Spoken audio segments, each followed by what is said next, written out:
Hello everyone, welcome back to my YouTube channel English Class TV to learn English with Mr. Ba. dal leen ak jàmm beneen yoon ci seen YouTube bii di English Class TV ngir jàng anglais jaaree ko ci wolof ànd ci ak Mr. Ba.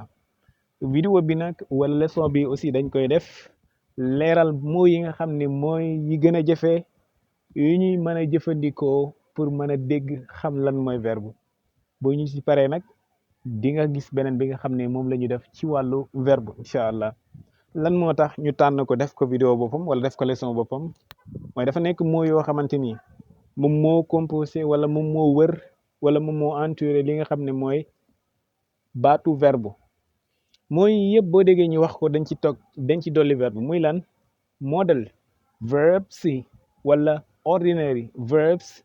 wala regular verbs wala irregular verbs loolu mooy lan moo tax ñeenti baat yi nii siq benn mot wala benn groupe mot boo xamante ni moom la ñuy wax verbe ñi leeral lan moo ko waral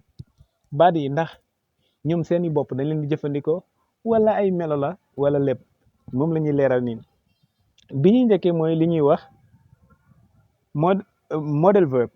model verb si mooy yi nga xam ne defoon nañ ci vidéo aussi ne ñoom ñoo yor seen mbiri bopp li ñuy tegtale ci nit ki nag mooy capacité am manam ak sañ-sañam loolu lay tegtale ci nit ki yeneen yi muy ordinary verb mooy beneen bépp lu ñuy jëfandikoo lu dul yooyu rek loolu mooy ordinary verbs yooyu la ñuy wax ordinary verb jàngat bi du sori ci ñaar yooyu ndaxte benn bi def nañ ci vidéo kon yeneen yi des lañ la wax ne la ñooma kon yeneen yi des yu dul yooyu ñu ñu siite woon yooyu la ci lan la ñuy dem li nga xam ne moo gën a jëra leeral mooy ci ñaari baat yi des muy regular verb si ak irregular verb si waaw lan moo tax loolu siiw ci anglais bul jàpp ne ay moo yoo war a jëfandikoo de déedéet regular verb si baatu regular melo la ci verbe yi baatu irregular melo la ci verbe yi lan mooy loolu boo ne ma jant bi de saa su nekk rek ci penku bi lay feeñee fenko ma ne waaw même samedi dama ko fay gis dimanche altine talaata kon loolu lu ma xam la ma ne fii lay sooyee nga ne ma waaw donc loolu saa suñu yeewoo rek mbirum régular la xàmmee nañ ko ci benn melo mooy amul changement du jógee fii fenkee fii loolu xamuñ ko donc loolu muy dem ak ñëw ba ñu miin ko loolu mooy régular loo xam ne dafa dem régular xàmmee nañ ko ci benn melo dafa am ci anglais verbe yoo xamante ni ñoom itam ci personnel bu ñu mën a dugg ci personal pronoun bu ñu mën a dugg ak ci temps bu ñu mën a dem ak ci waxtu bu mu mën a nekk ak ci forme bu mu mën a ñëwee verbe bi dara du soppeeku ci jëmu ji loolu mooy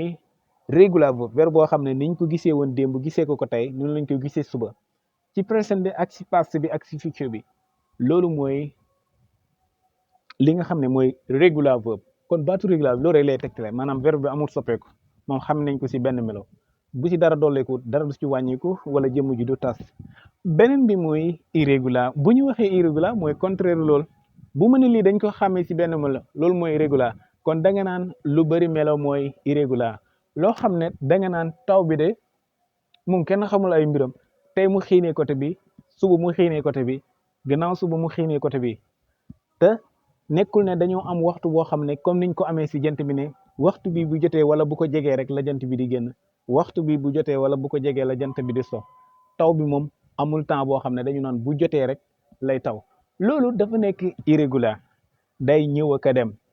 te mu ngi ñëwee ci côté boo xam ne duñ ko fa xaaree dafa am ci type verbe yi ci anglais yoo xamante ni noonu la ñu mel seen temps présent ak seen temps past duñu bokk forme bi am na yoo xamante ni dem na ba ci waxuma forme bi du bokk sax mais moo yi nekkoon ci présent bi sax da nga ko du gisaat ci past bi exemple verbe go mooy présent bi past bi mooy went xoolal went bi amul benn moo bu ñëwaat ci go participe bi mooy gone mu soppeekuwaat kon verbe boobu dafa nekk loo xam ne xàmmewuñ ko ci dara moom amul benn melo buñ koy xàmme buñ naan présent la past léegi changement bi muy def noonu nag melo bi nga xam ne mooy soppeeku noonu loolu la ñuy wax irrégular verbe parce que xàmmewuñ ko ci benn mbir tey mu mel nii suba mu mel nii ginnaaw suba mu mel nii loolu moo tax moo yi nii ñu war koo leeral donc balaa ñuy indi verbe ci boppam ak lan mooy définition ak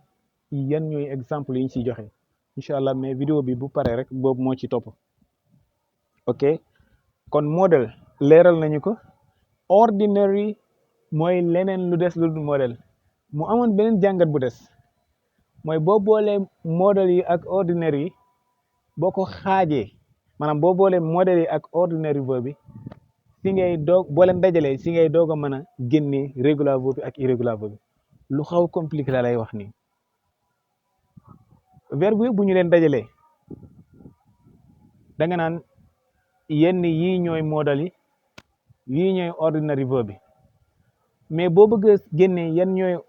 regular verbe bi ak irregular verbe bi da nga leen di booleyaat verbe yi da nga leen di dajaleyaat nga ne modèle yëpp de pourtant ñoom ñu ngi bokk ci partie bi ñuy wax irregular verbe kon ba pare ci ordinaire yi nga dog fa génne yeneen yi det ci regular verbe bi ndax kenn modèle la te irregular verbe la speak ordinary la te irregular verbe la kon modèle yi ak benn partie ci ordinaire yi ñoom ay irregular la ñu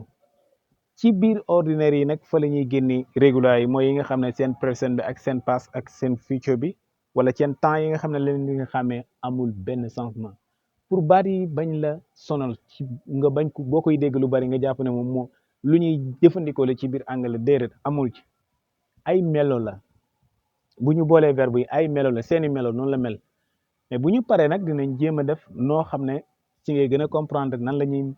du mu wax sax mémoriser ndax mémoriser dafay xaw a jafe mais nan ngay mën a identifier bu baax a baax verbe yi nga xam ne boo déggee benn bi rek da nga jàpp présent bi ak past bi ak future bi non présent bi ak past bi ndax future moom